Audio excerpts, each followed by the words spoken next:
Le thème que nous pouvons donner à notre message de ce jour, Jésus te pardonne, mais va ne pêche pas. Jésus te pardonne, va et ne pêche pas. Ici, c'est un beau texte. Oui, on a plusieurs fois lu, mais je ne sais pas, est-ce que nous avons réellement compris? Si nous avons compris, le Seigneur encore nous interpelle. Ici, mes bien-aimés, il s'agissait de Jésus qui s'est rendu comme d'habitude. Il s'est rendu sur la montagne des Oliviers. Je vous ai dit plusieurs fois, je dis que cette montagne existe toujours en Israël et surtout à Jérusalem. Et il s'est rendu et voilà, les gens, toutefois que Jésus se rend toujours à la montagne, il se rend, les gens viennent vers lui. Et la Bible dit qu'il s'est rendu à la montagne, mais il y a un temps qui est là-bas où Jésus était dans le temps, était en train de faire quoi? En train d'enseigner comme d'habitude, parce que quand Jésus est là, il ne fait que enseigner, il ne fait que vraiment révéler le royaume, donner les instructions, donner tout ce qu'il faut, apporter la connaissance. Vraiment, à ceux-là qui sont là, je t'ai dit, la connaissance c'est la clé de la vie. Et c'est ce que Jésus donnait à ces personnes-là. Et lorsque Jésus donnait le message en question, il enseignait subitement, mes bien-aimés, comme l'ennemi a l'habitude de faire, il nous fait comprendre que verset 3, l'esprit et les pharisiens amenaient une femme surprise en adultère. Voilà, Jésus est en train de donner un message dans le temps. Les gens étaient captés au message, mais voilà, ces personnes aussi, leur comportement, ils vont vouloir venir faire quoi? Venir troubler le message, venir troubler vraiment le message que le Seigneur est en train de donner vraiment au peuple de Dieu. Ils vont venir voir Jésus, ils vont positionner la femme au milieu du peuple, que voilà cette femme en question. On a surpris vraiment d'adultère, en flagrant délit. Et voilà. Et comme Jésus, tu sais bien que Moïse dans la loi, il nous a ordonné de lapider de telle femme. Toi, donc, que dis-tu? Oui, voilà ce que c'est l'esprit et les pharisiens sont en train de dire que dans la loi de Moïse. Eux parlent de la loi de Moïse. Bon, la loi de Moïse, qu'est-ce que la loi de Moïse nous dit dans Lévitique 20, verset 10? Qu'est-ce que la loi de Moïse? Eux, ils parlent de la loi de Moïse. On va aller effectivement dans Lévitique 20, verset 10, nous dit quoi? Ils ont. Est-ce que c'est une seule personne qui commet l'adultère? Hein? Mais ils ont envoyé qui? Hein? La femme. Donc, ils ont Lévitique 20, verset 10. Lévitique 20, verset 10. Oui. Si un homme commet un adultère avec une femme mariée, On dit quoi? Dans la loi de Moïse, ça c'est dans la loi de Moïse. Si un homme commet un un adultère adultère avec une femme mariée, s'il commet un adultère avec la femme de son prochain, avec la femme de son prochain, l'homme et la femme adultères seront punis de mort. l'homme et la femme adultère, les deux là seront quoi? Punis de mort. Les deux, c'est pas un. Mais ici, qu'est-ce qui est en train de se passer? Ils ont conduit la femme seule dans le temps, devant Jésus. Ils sont en train de l'accuser. Eux-mêmes encore, ils ont dit, selon la loi de Moïse, parce qu'ils sont en train d'appliquer la loi. C'est ça, la loi doit appliquer la loi. Ou bien, c'est ce qu'ils sont en train de faire. Mais eux, ils parlent de la loi de Moïse. Si comme ils venaient avec la femme seule, on pouvait comprendre. Vous venez de la femme seule qui ne parle pas de la loi. Maintenant, si vous parlez de la loi, là, vous pouvez savoir que la loi, là, on doit appliquer entièrement. On ne doit pas, c'est la même chose comme les 10 commandements. Si tu dis que tu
eux, ils ne veulent pas la doctrine de Jésus. Donc il faut faire tout possible pour l'amener à pécher, pour l'amener vraiment à faire ce qui est contraire à la volonté de Dieu. Mais ce n'est pas la volonté de Jésus. Ça ne marchera pas. Et eux-mêmes sont en train de dire, la loi de Moïse, oui, la loi de Moïse, et la Bible, il disait cela pour faire quoi? Pour l'éprouver, afin de pouvoir l'accuser. Oui, parce que, mes bien-aimés, eux, ils se disent qu'ils sont les enfants d'Abraham, mais bon, leur comportement ne reflète pas réellement ceux-là qui sont les enfants d'Abraham. Oui, comme le Seigneur leur a déjà révélé, quand on continue, vous allez voir, il a dit, mais vous dites que vous êtes les enfants d'Abraham, mais on ne dirait pas du tout. On ne dirait pas du tout. Mais pourquoi vous voulez me faire mourir? Ici, mes bien-aimés, la Bible nous fait comprendre, mes bien-aimés, comme Jésus est en train de dire. Mais Jésus s'étant baissé, quand ils ont envoyé la femme en question, ils ont commencé vraiment à se manifester comme ça, Jésus va baisser la tête. Oui, Jésus a baissé la tête. Et avec son doigt, il était en train d'écrire dans le sac, dans le temple, là, il était en train d'écrire, dans l'écrit. Et qu'est-ce qu'on a de faire, mes bien-aimés? Lorsque Jésus faisait ça, et puis arrivé cette fois, comme il continuait à les bouger, il continuait encore vraiment à la kikiner là, il continuait vraiment à le bousculer là, vraiment à lui poser la question, lui vraiment à kikiner, le bousculer, lui dire, mais depuis là, on est là, on te pose le problème, voilà, l'homme, la femme, elle est là, il faut qu'on la tue, il faut qu'on la lapide, il faut qu'on fasse, mais qu'est-ce que tu es en train de dire? Depuis là, on va faire vite, on va quitter là, on a laissé nos affaires, on va les faire ça vite. Tout ça, sans de faire, Jésus va me baisser sa tête. Et Jésus, vraiment, va dire, oui, au milieu vraiment du temps, que celui de vous qui est sans péché jette le premier la pierre contre elle. Jésus va prononcer cette parole. Parmi vous, celui qui est sans péché, qu'il soit le premier à jeter la pierre sur la femme. Parce que tous, quand ils sont venus, chacun avait quelque chose dans la main, boudin, des pierres, cailloux. Ils avaient ça parce qu'ils doivent la lapider et la tuer. La lapider comme ce qu'ils ont fait à qui? À Étienne. Ce qu'ils ont fait à Étienne. Ils veulent faire ça à la dame en question. Or, la dame veut même pas de la loi de Moïse. Mais la loi de Moïse, tout à l'heure, on a vu dans le livre de Lévitique 20, verset 10. C'est les deux. Mais vous êtes venu avec un. Vous voyez que comment l'homme,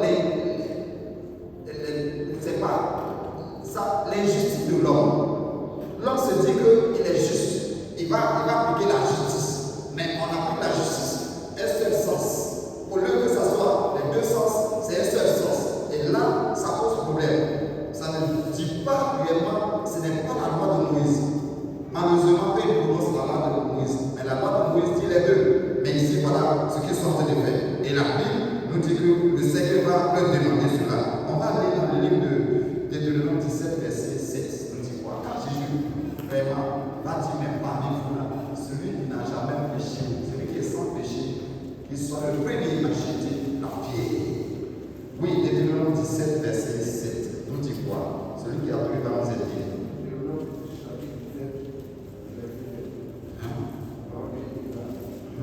Moïse, il posa les verges devant l'Éternel dans la tente du témoignage.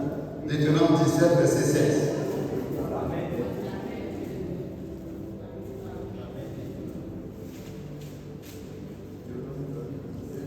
Verset 7. La main des témoins se levera la première nuit pour le faire mourir. Et la main de tout le peuple ensuite, tu porteras des flémas du milieu du toit. Amen. Ici, mes bien-aimés, voilà ce que la Bible dit. Et vous devez comprendre que c'est ce que le Seigneur a instruit vraiment les responsables du peuple de faire. La main des témoins se lèvera la première sur lui pour le faire mourir. C'est ce que la Bible dit. La main des témoins, ceux qui ont vraiment suivi cette affaire, ils doivent vraiment être les prêter à lever la main sur la personne et la faire mourir. Et la main de tout le peuple s'ensuit. Tu ôteras ainsi le mal du milieu de toi. Ici, normalement, selon la loi, la personne qui a fait le mal, on doit les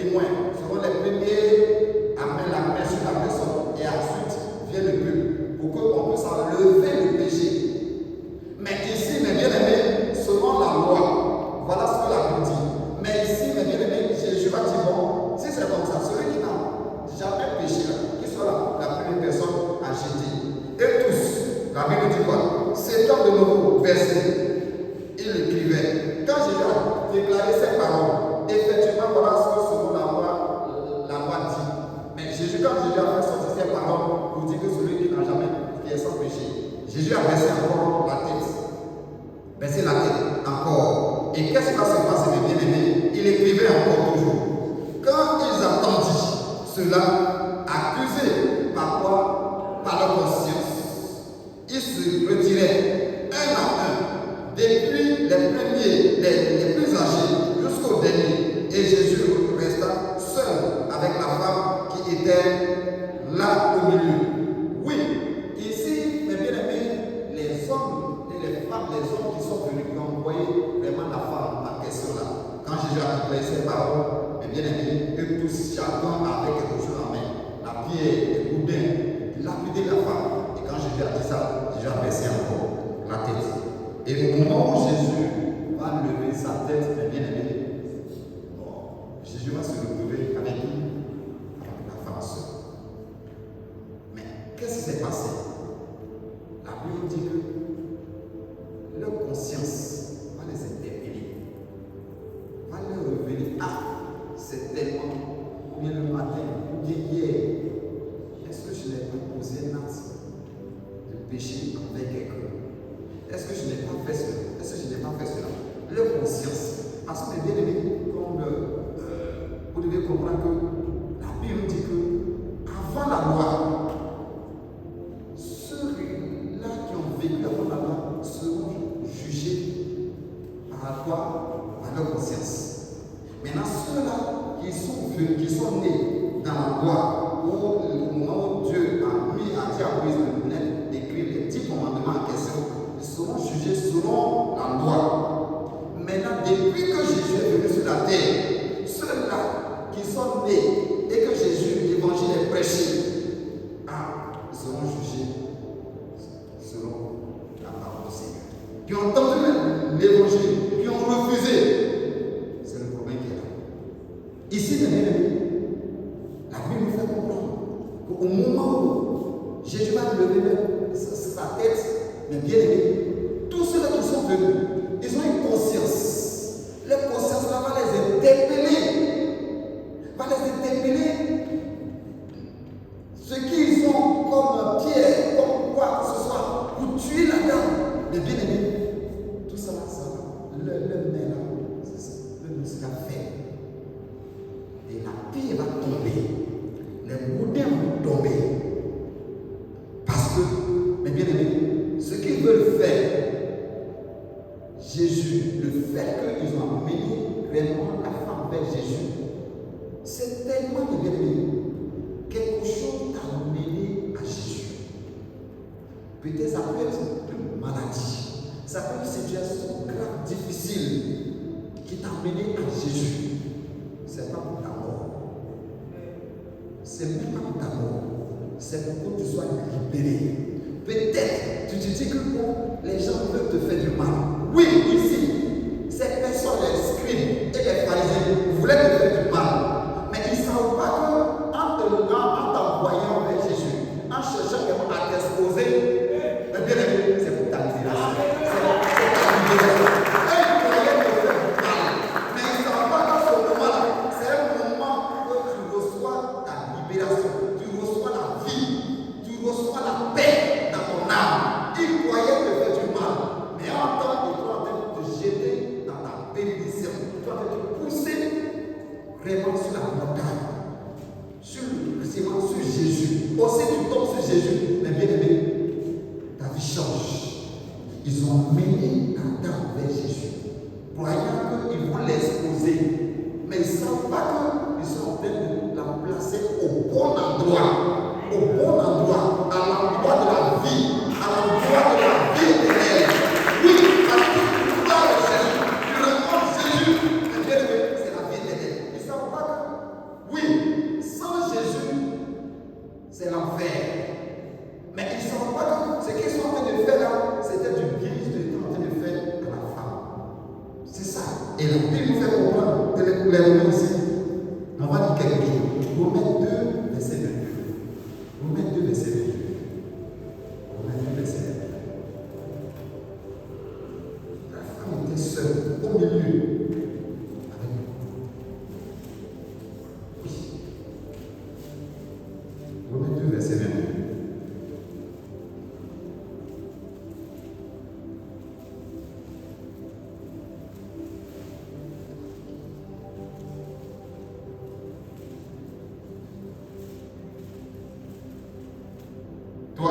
Oui. Qui a trouvé la personne qui l'a? Oui. Sarah.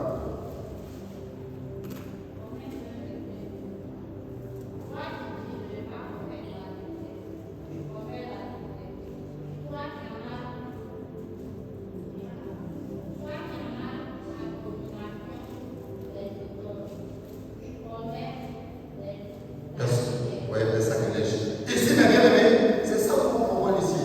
Eux-mêmes qui disaient que lui, il l'a fait, elle l'a fait. Mais en tant, mes bien-aimés, leur conscience. Leur conscience. En tant, ils sont aussi plongés dedans.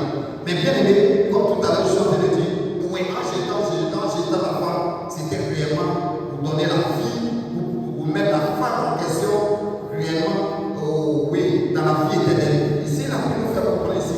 Alors, c'est temps de lever. Quand Jésus il a fini d'écrire et que Jésus va relever sa tête, mes bien-aimés, il va voir, oui, que la femme seule. Jésus va se retrouver seul avec la femme. Et Jésus va déclarer une parole. Femme, où sont ceux qui t'accusent? Personne ne t'a-t-il condamné? Jésus va poser la question à la femme en question. Parce que quand Jésus a levé la tête en question, mes bien-aimés, il va voir la femme et lui seulement au milieu du temps. Ceux qui l'accusaient là, eux tous, ils se sont éloignés. Ils ont fui. Parce que ce qui est sauvé de la vie de Jésus, mes bien-aimés, c'est en train de donner la vie à la femme. C'est en train de sécuriser la femme. C'est en train de donner la vie éternelle. Ça ouvre le ciel sur la vie de la femme. Oui, c'est la vie de la femme. Ça a enlevé le poids. Ça a enlevé la condamnation de la femme. Et désormais, mes bien-aimés, la vie de la femme change. La vie de la femme prend une tournure de la vie.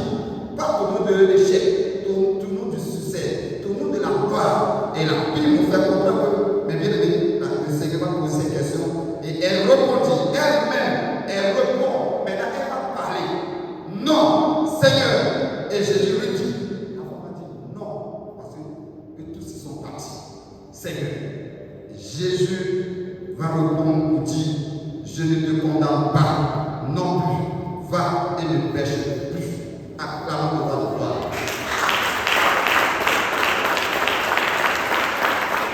Oui, tes ennemis se disaient qu'ils sont en train vraiment de détruire ta vie.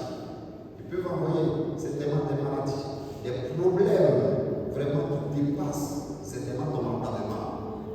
Mais bien aimé, mais ils ne savent pas qu'en te donnant ces maladies, en te donnant ces genres de problèmes, ils sont en train de jeter réellement dans ta bénédiction, dans la bénédiction que Dieu a préparée pour ta vie. Et ici, en envoyant la dame en question, c'était vraiment de pouvoir ouvrir de grandes portes. Et la Bible nous fait comprendre que quand ils ont emmené la femme en question, Jésus va dire non, lui, Jésus n'est pas venu pour condamner ni de faire du mal à quelqu'un. On peut lire Luc 9, verset 56. Luc 9, verset 56. Qu'est-ce que la Bible dit ici?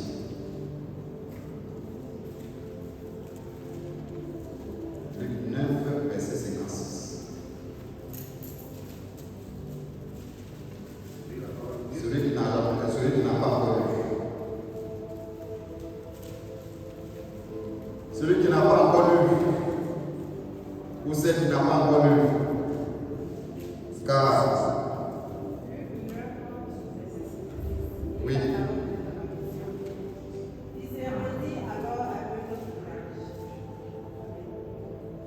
Ici, notre version dans Luc 9, verset 56. Car le Fils de l'homme est venu non pour perdre les âmes des hommes, mais pour les sauver. Et ils allaient dans un autre groupe. Notre Seigneur ici, notre Seigneur n'est pas venu pour vous perdre. Notre Seigneur est venu pour que vous soyez sauvés, vous soyez totalement libérés. Comme nous pouvons aller dans le livre de Jean 3, verset 17. Le Fils de l'homme est venu afin que l'homme soit sauvé, toute l'humanité soit libérée. Jean 3, verset 17. Jean 3, verset 17.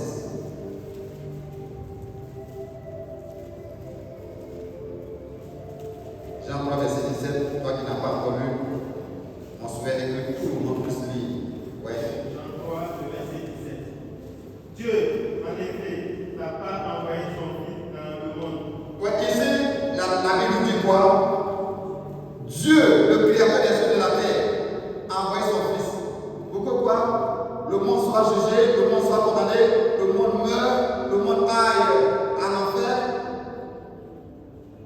envoyé son fils en fait quoi? Oui, continue. Dieu, en effet, n'a pas envoyé son Fils dans le monde pour qu'il juge le monde, Pour qui juge le monde? Non. mais pour que le monde soit sauvé par lui. Amen. Le monde soit sauvé par lui. Donc tu dois comprendre en âme et conscience, mes bien-aimés, Jésus est le seul libérateur de toute l'humanité. Jésus devant Jésus, mes bien-aimés. Ensemble, ne coulera pas. Parce que Jésus a accepté de verser son sang. Pour que ton sang ne puisse pas couler. Jésus est venu pour que toi tu puisses avoir la vie sauve. Jésus a versé son sang.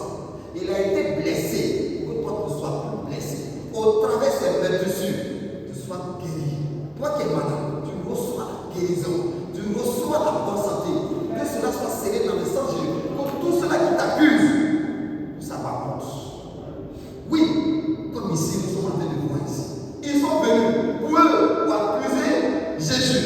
Cette femme qu'ils ont envoyée, la Bible dit qu'ils ont envoyé la femme exprès pour accuser Jésus. Mais l'accusation est tombée sur eux-mêmes. Tous ceux-là qui veulent accuser, je prie que tout ce qu'ils ont comploté, que le tombe sur eux-mêmes. Que nous soyons totalement libérés. Qu'ils aient la confusion totale. Celui qui se confie à l'Éternel n'aura jamais honte. Ne vivra pas dans la confusion. Parce que tu t'es confié à l'Éternel Dieu. Tu t'es confié, tu t'es dédié à lui. Tu t'es recommandé à lui. Tu t'es consacré à lui. Et bien, à cause de cette consécration, à cause réellement de cette vérité, de cette sincérité que tu vis vraiment avec le Seigneur. Mais bien aimé, tous ceux-là qui vont se lever, c'est la main qui sera leur partage. Tu seras totalement libéré. Comme ici, mes bien-aimés, ils ont envoyé la femme. Oui, elle était seule. Il n'y avait plus qu'elle. Le monsieur même est parti il y a longtemps. Ils ont laissé le monsieur partir. Il n'y a pas un parent qui va venir au secours de la dame. Mais ils ont mené la femme jusqu'à l'église. Dans le temple, à Jérusalem, dans le temple où le monde était là, bourré de monde, de la salle, la femme était au milieu. Et les pierres étaient dans leurs mains.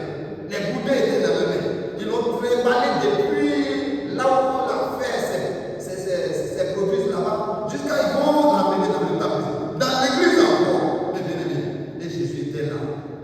Vous faites quoi? Cherchez. Cherche. Il cherchait de voir ses moyens pour accuser Jésus. Mais ça ne marchera pas, mes bien-aimés. Toute personne qui vient à Jésus, qui se confie à Jésus, ne connaîtrait pas la honte. Tu ne vas pas connaître la honte. Voilà pourquoi soumets-toi, accepte Jésus comme Seigneur sur votre personne dans ta vie, en âme et conscience. Jésus est venu afin que le monde soit libéré. Jésus est venu, Jésus ne tue pas. Jésus ne verse pas le sang de quelqu'un.